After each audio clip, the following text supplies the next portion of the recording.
All right, large group leaders, if you haven't already, please go and get your folders. They're over in the box. I see, I think, one more over there.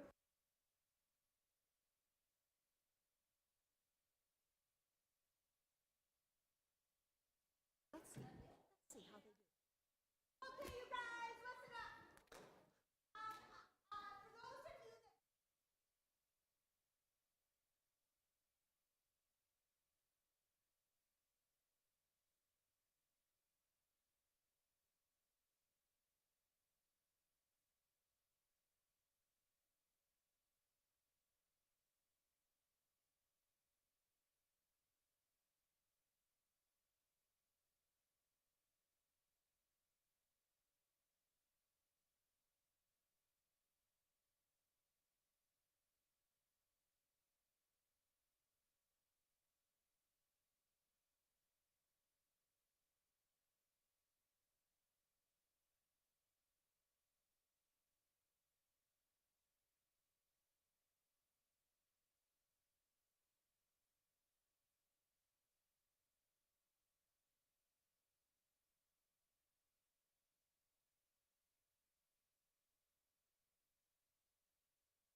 Thank you, Teresa. And so, kind of piggybacking on that, just a reminder that one of the things we're doing here is learning how to live in community together, right?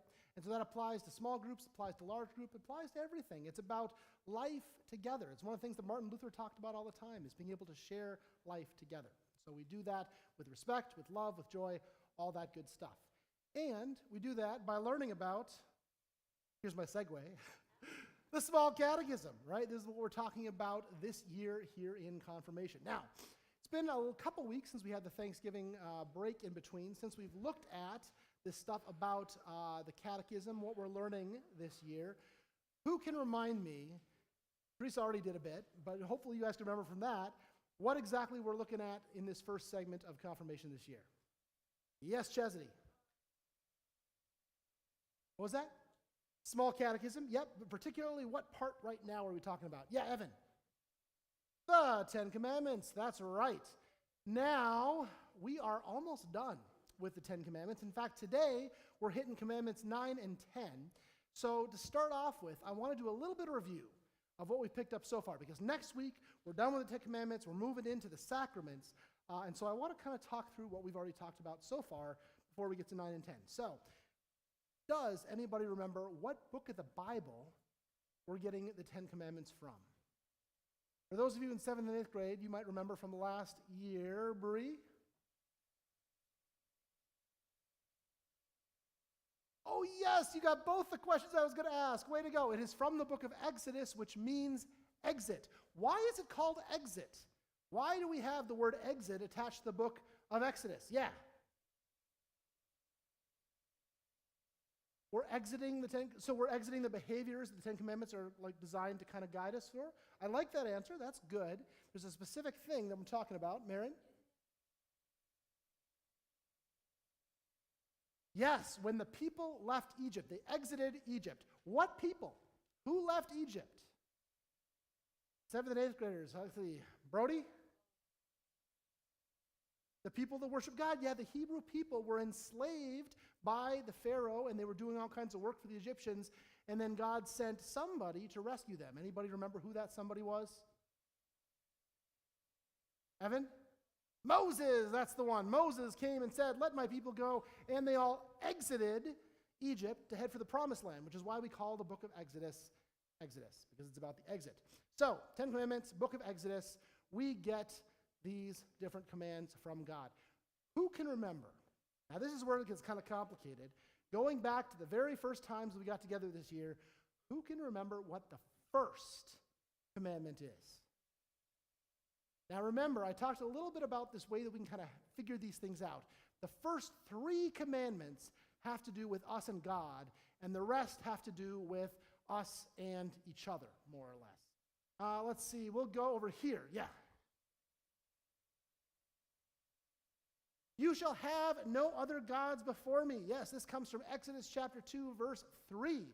So, God is the head honcho. He is the one that we are supposed to worship, and the other things that sometimes get in the way are distractions. And it's okay to love other things too, but we have to remember that it's through God that we get life, that gets us all the good things, and that we learn to treat each other well through God. So who can remember what the second commandment is? If you shall have no other gods before me is the first one. What's the second one? Right over here. You shall not make wrongful use of the name of the Lord your God. That's right. What does that mean? That's a lot of words. But the Lutheran question, what does that mean? To not make wrongful use of the name of the Lord your God. Yes. Don't use the Lord's name in vain. What does that mean?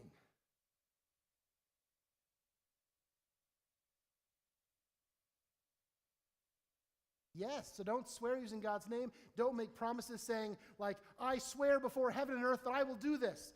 Just say yes or no, right? What else? Now, a lot of these commandments go a little bit deeper. And so when I talked about this commandment, I said, there's another way that it's possible to use God's name in vain. Anybody have any ideas?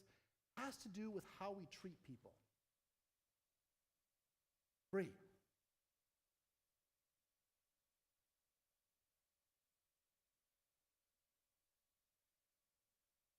It's a big part of that. You shall love your neighbors as yourself. Let me give you guys a scenario. What if I went up to somebody and I said, hey, I don't like you, whoever you random person is that I'm kind of gesturing nebulously at in the back, and I don't think God likes you either. In fact, I think that God doesn't like you at all. God doesn't even love you. First of all, is that true? No. And so it's taking God's name in vain. We are saying something about God that is very untrue and very damaging and harmful. So anytime we say that God does not love a person or a group of people, we are absolutely breaking this commandment. Okay, so that's 2 commandments down. Who remembers commandment number 3? Yes, right over here in the end. Remember the Sabbath day and keep it holy. What is a Sabbath day? That's kind of a weird word. Yes, Sir Isaac. We treat it as Sunday, yes. So we often will set Sunday aside as a day of rest. It's technically originally the 8th day, or the 8th day. Nope, not the 8th day. The 7th day, which is what? What's the 7th day? Right over here, Carter. The day of rest, and so what day of the week does that fall on? That's how we do it, but Sunday's the first day of the week. What's the 7th day of the week? Everybody say it together. Saturday, yes. So the original Sabbath, okay. The original Sabbath is Saturday, but here's the thing. Sabbath is more of a concept too, right? For example, I, as a Christian, will celebrate my Sabbath usually on Sunday, but also I, as a pastor, I work on Sunday, right? I'm here on Sunday and I'm doing my job.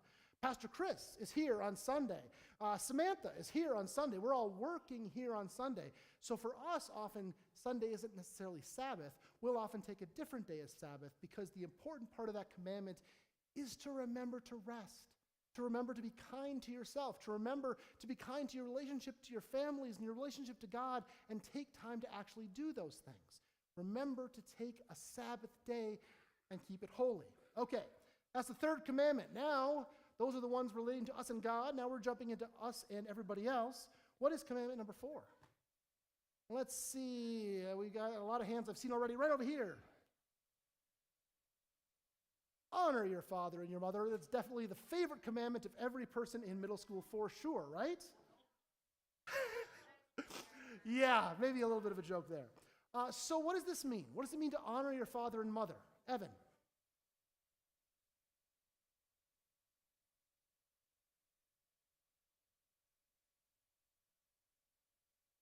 Yeah, okay. So we're supposed to love and obey our parents and those in authority. Now, is this an easy commandment to always follow? Not so much, not even for me, and I'm 40-something years old. Sometimes not the easiest command to follow, especially since Luther lays out in that small catechism, this is not just about our relationship with one another and our parents. It's also having to do with others in authority, right? The idea of authority figures. Now, sometimes, and I talked about this when we were going through this commandment as well, that can come into conflict with commandment number 1, which is, you shall have no other gods before me. We always want to make sure that when we are listening to the people in authority, we're doing so in a way that honors what God wants us to do in relation to each other. So if someone with authority is telling me that I'm supposed to, in some way, be cruel to somebody or to act in aggression towards somebody that doesn't deserve it, I can't do that, because that would be breaking the first commandment in order to try to follow the fourth. And so the idea of honoring father and mother and those in authority also means we have to understand that in the context in which we live. Super complicated because that's how life is, right? All right, what's commandment number 5? An important one, right over here. You shall not murder. Now, what does it mean to murder somebody? Yes, sir, Evan. What happened to JFK? Yes, that was absolutely a murder. Killing someone physically would absolutely fall under this category, but there's also other ways that we murder people besides actually like killing them, right? How about over here? Yes, you can murder their feelings, absolutely. When we treat one another poorly, that's breaking this commandment. God wants us to be able to see the face of Jesus in everyone we come across. And anytime we treat people with cruelty or unkindness or ways that diminish them, we are actually breaking this commandment when God says, you shall not murder. It's not just physically killing someone. It's hurting someone spiritually or emotionally or ways that damage their actual self-worth and sense of purpose. All right, next one.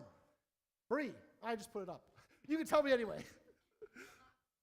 You shall not commit adultery. What does that mean? No cheating, yeah, Brody? Yeah, if you're married to someone, be faithful to them, right?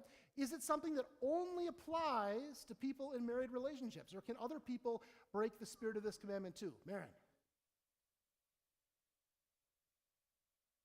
Yes, treat one another with respect, right?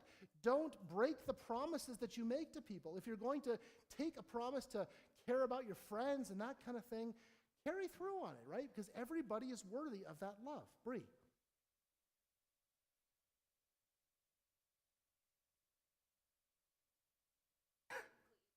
Yes, even though the word says adult, it can be applied to everybody, right? Yeah, be faithful in our relationships to one another. Treat one another with the honor that people who are made in the image of God deserve, right? That's what it means to not commit adultery. All right, jumping ahead, we've got the next commandment, which is 5, 6, 7. Commandment number 7, let's see, any hands I haven't seen yet? Right over here. Lauren. You shall not steal. Now this one, fairly straightforward. What does it mean to steal something? What does it mean to steal something? To take something that doesn't belong to you. Absolutely. How else can we steal something? Yeah.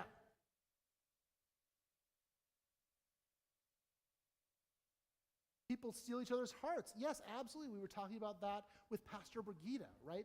The idea of stealing one another's, like, souls and not souls, but like the essence of who we are, right? The idea that we're not honoring one another is a form of theft. And so she had that wonderful graphic about consent, right? Talking about how we treat one another in our relationships, not just physically, but also the other ways that we interact with each other. It's important to not take something that does not belong to us, that's not freely given. Yes, sir. Stealing kids, also pretty important not to do. Yes. Kidnapping, federal crime, and also against the commandment not to steal, as well as a number of other commandments too that we'll absolutely understand in that. All right, and then we had commandment number 8, which is the last one that we've had so far. Let's go right here at Trinity. You shall not bear false witness against your neighbor. Exodus 20, verse 16. What does that mean? What does it mean to bear false witness against someone? Yes, sir. Don't lie, absolutely. Bearing false witness. So if we talk about witnessing, we're giving our word that something happened or something we saw. Don't do that falsely, right? Don't lie about something, especially when people are counting on you to tell the truth. Kind of goes back to that idea of don't swear an oath for God. Just let your yes be yes and your no be no. Brody. Don't spread rumors, absolutely. Don't gossip about people because that doesn't help anybody, right? It gives us that kind of emotional high sometimes to kind of share a secret with one another, but it actually harms people, especially if it's like something that isn't true about them, right? That can harm people a lot, and we've seen that happen in life. So, those are the commandments that we have walked through so far. Yes, sir, Oren? You shall not slander reputations. Absolutely connected to this idea of bearing false witness. Because, I mean, we all have a reputation, right? People know us. And so to go out and attack that someone has would be a form of bearing false witness. So we avoid that. All right, so that's what we've learned so far. And now tonight we're going to hit the last two. Commandments 9 and 10. Now, commandments 9 and 10 actually go together really well because they have something in common, which is this word covet. What in the world does it mean to covet something? Anybody know what covet is? This happens to be our vocab word of the night. Yes, sir. Pardon? Close? Oh, to close something? Oh, I see. Sort of, kind of. It's got a very more specific definition, though. Marin? When you promise something? Oh, you're thinking covenant. Got it. It's actually a slightly different word, but that is an excellent vocab word from last year. Covenant is a promise, right? We talk about the covenants between God and the world. Yeah, boys in the back.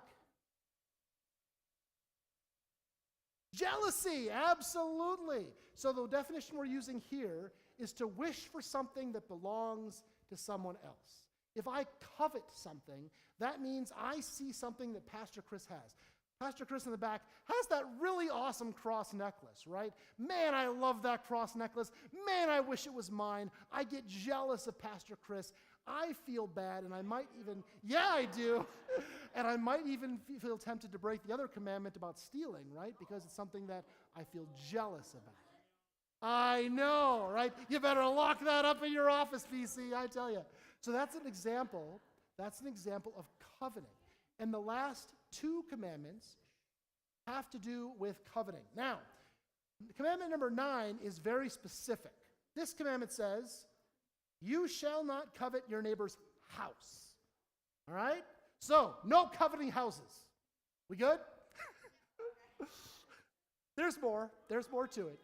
You shall not covet your neighbor's house. Commandment number 9, Exodus 20:17a, which means that the 10th commandment is 20:17b, which is a much, much longer one that says, you shall also not covet your neighbor's wife or male or female slave or ox or donkey or anything else that belongs to your neighbor.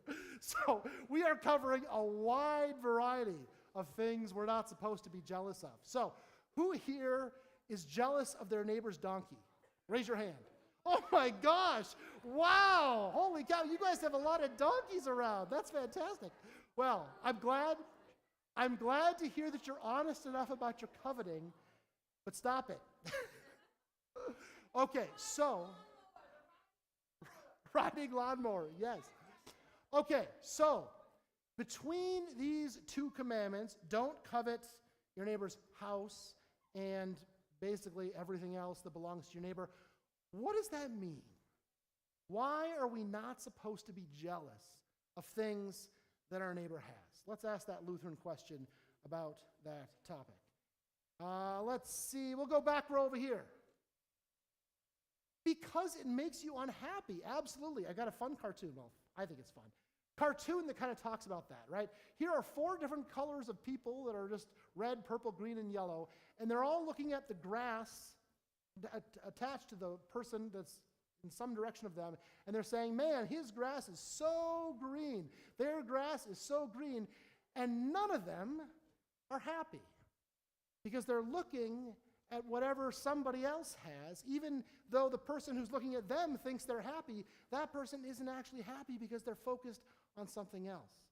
And this cartoon is kind of an analogy about why this commandment's important. One of the reasons this commandment is important is that it makes us unhappy. Now, there's something really hard about looking around, spending our lives looking around at things that other people have and wishing they were ours. Part of it's natural, right? When we see things that we think are really awesome, it's natural to want those things. But when we sit and we allow ourselves to kind of dwell within that and live in that jealousy, man, it does not do us any favors. Who here can think of something that you've been jealous of before, wanted for yourself? Bree? Popularity, a concept. I love it. It's not even a physical thing, but the idea of being popular, of a certain aspect of someone else's personality. I can certainly speak to that, right? Throughout the course of my life, I've known people who are really good at something or can speak really well when I couldn't, and I was certainly jealous of those things. I would think, man, it sure would be nice if I could do that or if I was like that. But what does that make me feel about who I am? Not so good, right? And I have a lot of gifts too, but it's easy for me to take those for granted when I'm looking at what other people have. And so a big part of this commandment is encouraging us to not necessarily allow ourselves to be wrapped up with what other people have, because God wants us to be happy. And in order to be happy and live lives that are full of love, it's important for us not to be swept up in that needing of stuff that might not belong to us. Also because it could eventually, like with Pastor Chris's awesome cross, lead us to try to steal things, which has its own problems. Which would also be breaking a commandment, right? Be breaking the commandment not to steal. Absolutely. So this is a big reason why this commandment exists.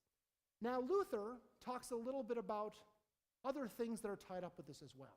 So if you read in your catechism, the thing that Luther says after this, the what does this mean piece, he also talks about how not only are we not supposed to allow ourselves to be swept up in that jealousy, but this commandment also means that we're supposed to help our neighbor with the things that are theirs. Rather than allowing ourselves to be jealous of those things, help them kind of be sustained with them. Not only be happy with what we have, but support our neighbors. A big part of the 10 Commandments for Martin Luther, and really a big piece of the Christian faith in general, like we talked about, is life together, right? A lot of these commandments are about life together. And so not only do we not want to be jealous of what other people have, we also want to help support them in whatever situation they find themselves too. So tonight, when we go into our small groups, we're going to delve a little bit more deeply into this. Also, since these are the last 2 commandments, I would love it if you guys could spend a little bit of time with your small groups, kind of maybe quizzing each other on remembering these commandments, not looking at them in the catechism, but seeing if you can remember what the commandments are, because that's one of the things that we're going to want to try to remember for the test. Now, before we go into our small groups, I do want to lift up something that we talked about in worship as an opportunity for you guys as small groups, if you would like. We have the Angel Tree out in the narthex, right? Great opportunity to support kids that are in need during this season of Advent leading into Christmas, people who might need to feel a little bit of love. And one of the ways we can share that love is to be able to support this program by providing gifts. If you would like, as small groups, to get together to kind of sponsor one of these kids, you certainly can. So small group leaders, if you want to talk with your kids about maybe bringing in a few dollars each to kind of get a gift for one of those ornaments, I highly encourage you to take that chance with that opportunity. And so if you want to do that, you can take one of those ornaments off the tree, sign it out to your small group class, and then we can work from there to bring a little bit of joy to someone's life. Just a suggestion, just an option that we can do if we like. With that, I think I am going to send you on your way to your small groups. Have a wonderful conversation, and we'll see you later.